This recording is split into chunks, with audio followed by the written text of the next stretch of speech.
Welcome to the klutchkittengaming podcast, where I play an indie game for 5 hours and let you know whether or not it's worth your time and money.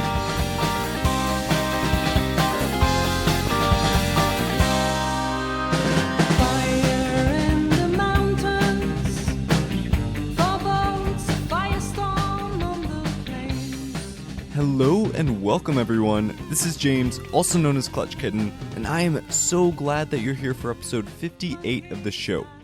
Generally, I start things out by asking you to give the show a 5-star review on Apple Podcasts and to reach out via email or DM.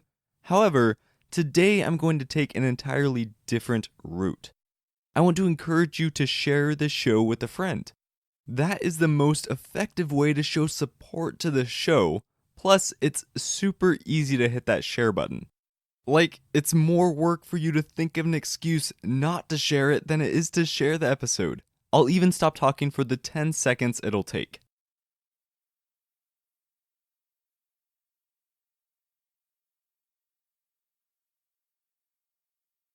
Wow, that felt like an eternity, but now that you're back from telling a friend, let's jump into a bit of news. What immediately jumped out to me was the huge announcement from Riot Games. If you're unfamiliar with the developer, they're the people that create one of the biggest games around, League of Legends. For 10 years, Riot has pretty much exclusively made League. If you haven't been a fan of MOBAs, Riot probably hasn't been on your radar at all, but that might change now because on their 10th anniversary stream, they announced a crap ton of games. The release date for all of these varies quite a bit, but here's the rundown. Make sure you buckle in. They're making a fighting game, which was actually teased earlier this year at EVO. They're making a multiplayer first-person shooter. They're making an esports management sim. They're making a CCG, a collectible card game where you can straight up buy the cards that you want. They're making a game codenamed Project F, which is apparently a project that explores the possibilities of traversing the world of Runeterra with your friends. And finally, they're making the mobile versions of League proper and Teamfight Tactics, their version of auto chess. On top of all of those things, they're also working on an upcoming animated TV series called Arcane. Holy shit, there are a lot of new projects coming from Riot, and I cannot wait. The obvious comparison that a lot of people are making is with Blizzard, and I can totally see why. Obviously, we won't know the quality and breadth of these games until they're out, but given the size of Riot, I have no doubt that there will be some amazing games in this batch. Let's move on now to this week's game.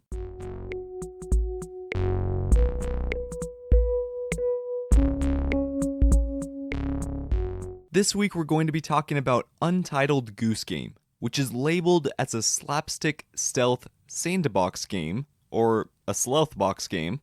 I would also include puzzle in that genre description as well, so I think the best description is a stealth puzzle game. I mean, if rogue like can catch on, maybe this will too. It's currently available on PC and Switch for $20 and was released on September 20th of this year by House Games. If you're unfamiliar with House, it's a studio made up of 4 individuals, Stuart Gillespie Cook, Michael McMaster, Jacob Strasser, and Nico Disseldorp, and they are located in Melbourne, Australia. Before Untitled Goose Game, the studio developed one other title called Push Me, Pull You. According to HowLongToBeat.com, this game takes between 3 and 5 hours to beat, and in terms of controls, you can use either mouse and keyboard or gamepad. As controlling this game is pretty simple and low stakes, like you're not going to be dying, I don't think your controlling device of choice will really matter all that much. Let's move on now to the narrative. What the is up with these pitiful villagers? All they seem to care about is their own lives. It's a shame that they're blinded to the innate royalty of geese. I'm practically the mother queen, yet they treat me like an unsightly vagrant. No more. It's time to teach these humanoids a lesson. They will soon realize the glory and honor that I can bring their abodes If only they treat me with a little respect. Until then, them. Untitled Goose Game is set in a peaceful village full of well-meaning citizens. In my mind, the village is set in rural Britain, but honestly, my recent affinity towards binging the Great British Baking Show could be skewing my perception a bit. Whatever the case, you play as a mischievous goose in a tranquil and wholly unsuspecting town. Beyond that, the narrative is pretty limited. There's no dialogue and there aren't any cutscenes. However, the game still manages to tell a delightfully hilarious story. It's funny because there doesn't even need to be any story setup for the game. The developers at House are fully aware of a gamer's affinity towards causing havoc in games, so given that this experience is based entirely around trolling the townsfolk, there didn't need to be a buildup of lore or even an introduction to the town. The narrative is developed wholly through your experience as the goose. So what kind of narrative is actually developed? To provide a little bit more context, you progress through the game by completing seemingly simple to-do lists. Break a dartboard, make the gardener put on a different hat, trap the store owner in her own garage, things that a pissy goose would do. It's through those tasks that you end up learning more about the town and its people. You learn that the boy is afraid of birds, the gardener is protective of his plants, and the shopkeeper is incredibly shrewd. Each task was created to exploit what annoys the townsfolk the most, and that's where you learn more and more about the people you're with. For a game that lacks any sort of dialogue or writing, the world building was incredibly charming. The lack of writing ended up being a real boon for the game because it kept the experience clean and focused. Even the conclusion was funny and cute in an unexpected way. Let's move on now to the gameplay.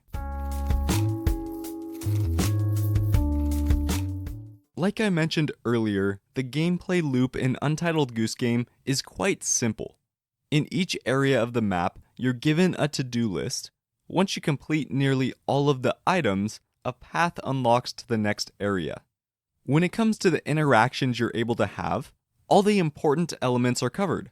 You can honk, waddle faster, flap your wings in disgust, bow your head in acknowledgement of the humans, and grab things with your beak.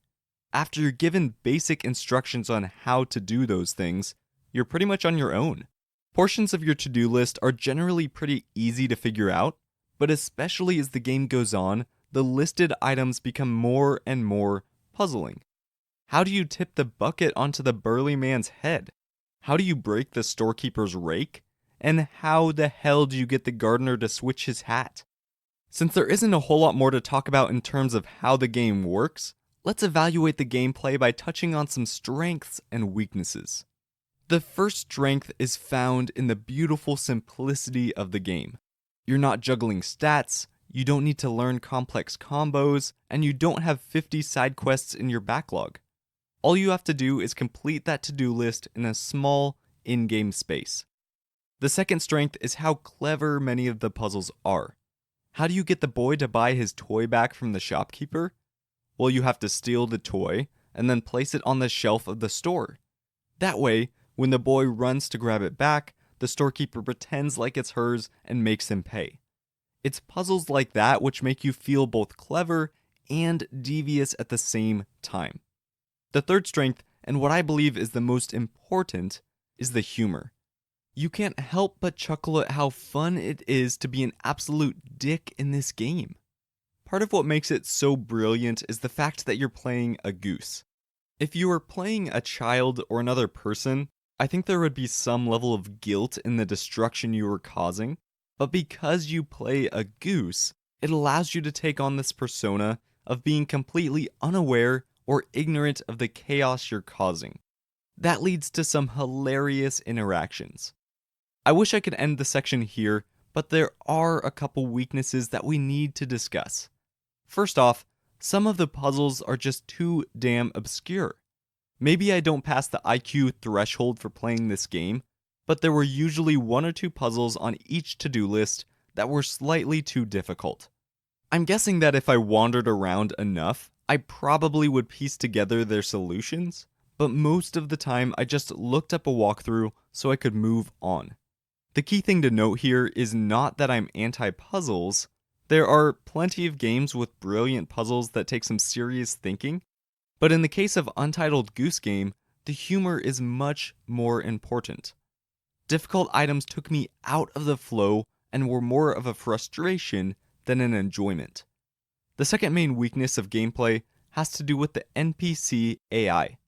Not all of the non-player characters are dumb, but in certain cases, they don't act like you'd expect.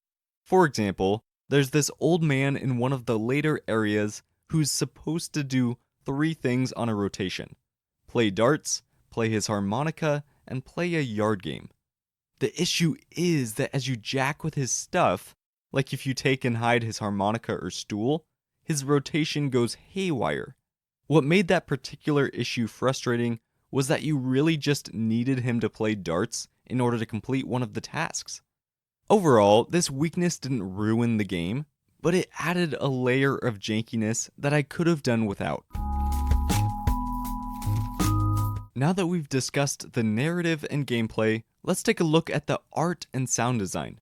On the art side, this game is unique and beautifully minimalistic. When you first see the game, the art style will stand out the most.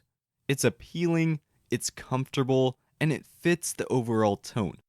On the sound design side, even though there's no VO, the soundtrack is amazing. At first glance, it's just a standard rendition of Debussy's Prelude No. 12, but as you play through the experience, you'll begin to notice that the song is dynamic based on what you're doing. Kind of like in Ape Out, where the jazz drum hits on kills, the music in Untitled Goose Game changes based on the mischief you're causing. For example, if you're being chased by an angry restaurant owner, the music's tempo and volume will intensify. If you're walking around and minding your own business, the volume will be more calm or even silent altogether. If you're interested in learning more about how this was done, Dami Lee wrote a really cool article about it on The Verge. Apparently Dan Golding, the one who compiled the score, wrote a logic for the music which creates hundreds of branching paths depending on what you're doing.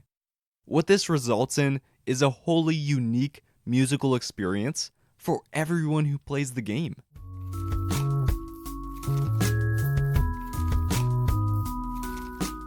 Now that we've talked about the narrative, gameplay, art and sound design, let's summarize with some positives and negatives.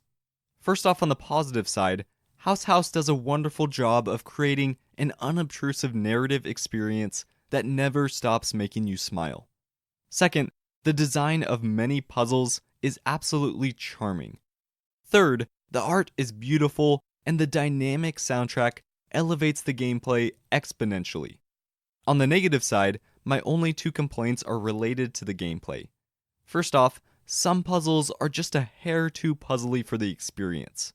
This game is much more about the humor and atmosphere than anything else, so the difficult puzzles should be reined in to a more appropriate level. Second, the AI logic is a bit rough around the edges. Again, it doesn't ruin or break the game, but it's noticeable enough to be a nuisance.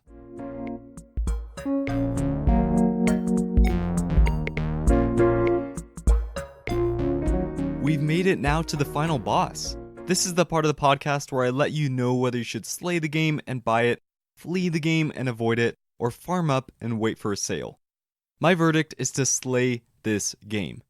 The only caveat I would give is to have a walkthrough open for whenever you feel yourself getting frustrated over a puzzle. Overall, this is a great game to play if you want a few laughs, or even if you want to take out some pent-up anger. It turns out that being an absolute jerk while gaming is incredibly cathartic and actually appropriate when you're playing as a goose in a single-player adventure.